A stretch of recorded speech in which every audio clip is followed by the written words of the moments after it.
kita akan mencoba untuk mengungkap sebuah pribadi, sebuah karakter.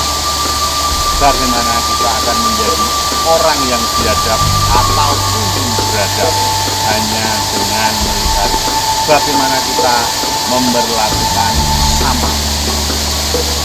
Seperti yang kita ketahui, ada satu hadis bahwa kebersihan adalah bagian dari iman. Kita akan tahu seperti apa iman kita dengan memperlakukan sampah. Bersama Laks Pedang, kita akan mencoba membedah bagaimana menangani sampah.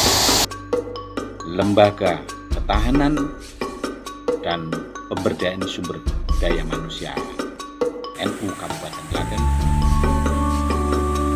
berusaha berkontribusi mengatasi masalah sampah. Seperti yang dilakukan pada sore hari ini, bertempat di Sanggar Kebangsaan Sumber Terucuk, Klaten, Jawa Timur. Assalamualaikum warahmatullahi wabarakatuh. Pak Wisnu sudah memberikan sedikit gambaran tentang situasi dan kondisi persampahan di Kabupaten Klaten, di level kabupaten. Jadi saya matur tadi datanya yang buka Google 300 ton itu ternyata cuma separuh nih. Kalau berdasarkan analisa sederhana, ilustrasi sederhana dari jumlah populasi jiwa yang ada di Kabupaten Klaten memproduksi sampah. 1, 2, 3 sudah penuh atau sudah membahayakan lah kasarnya tadi. Memang masih bisa dinaikkan lagi. Di Borobudur itu sampai 30 meter, tapi itu sudah tidak direkomendasi.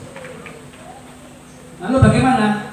Pemkab melalui daerah atau Pemkab persisnya melalui PU membangunkan landfill 4 yang sampai sekarang ini belum digunakan karena memang masih menunggu ABC.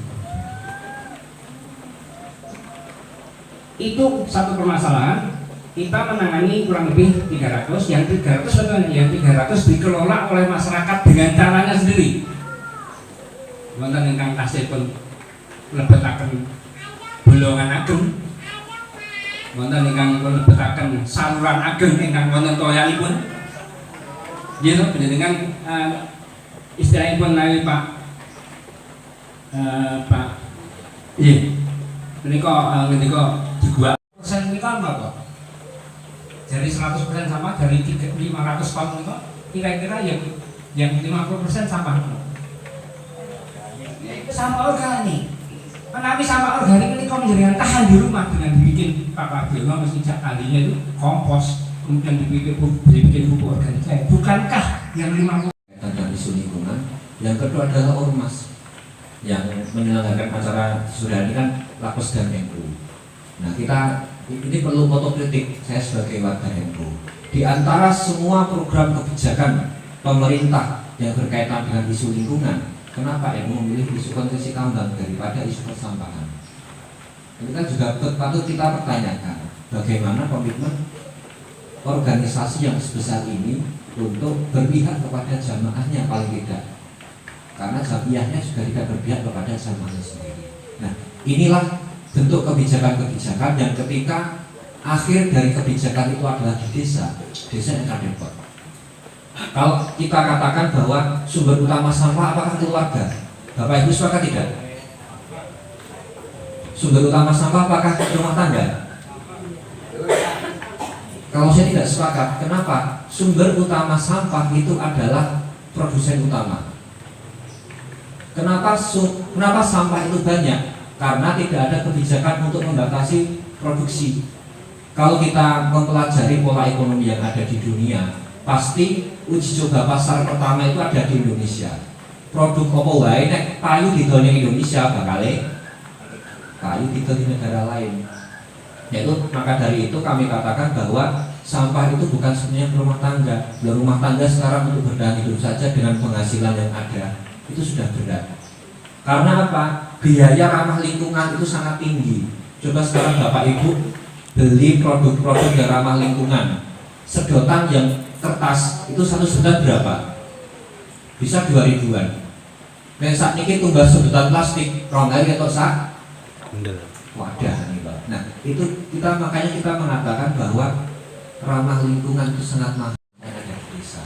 Mungkin kita masih bisa ngomong soal sampah itu selesai di desa ketika punya pekarangan, tapi kita tidak bisa lagi. Klaten itu sekarang juga bukan desa lagi. Klaten itu sudah menjadi kota. Kemana kita akan buang sampah selain di sungai? Karena kalau berlangganan biayanya, mereka akan langganan sama buatan Pak Abu. Dan kasihnya. Selangkung niku nggih rata-rata semonten sami. Kadang ngene kula niku mung 3 dosa. Itu bagi warga yang mampu untuk membayar. Bagaimana bagi warga yang tidak mau membayar?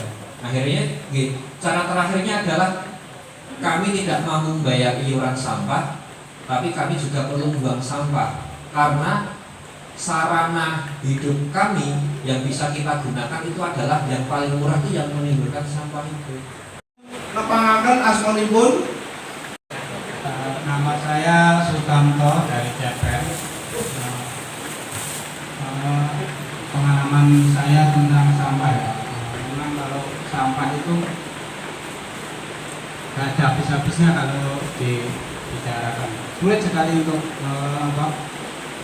menyelesaikan masalah tentang sampah. Jangankan kita masyarakat kecil itu, sampah itu kalau yang berpendidikan bahkan guru IPA itu buang sampah aja sembarangan, sudah dibikinkan tempat sampah itu buangnya di sungai. Alasannya biar tempat sampahnya enggak cepat penuh Pak, karena tempat sampah itu di pinggiran sungai Pak. Niku biayanya rawan terus mboten Pak? Oh mboten.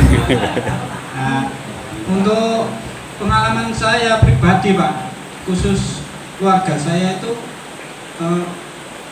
memang saya larang untuk buang sampah, jangan ikut-ikutan buang sampah sembarangan, bakar sendiri.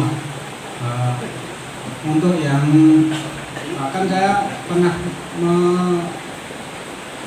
menyampaikan ke tetangga kalau ada sampah-sampah yang penting dipilah, ada sampah plastik, sampah organik itu saya suruh buang ke tempat retang itu Pak.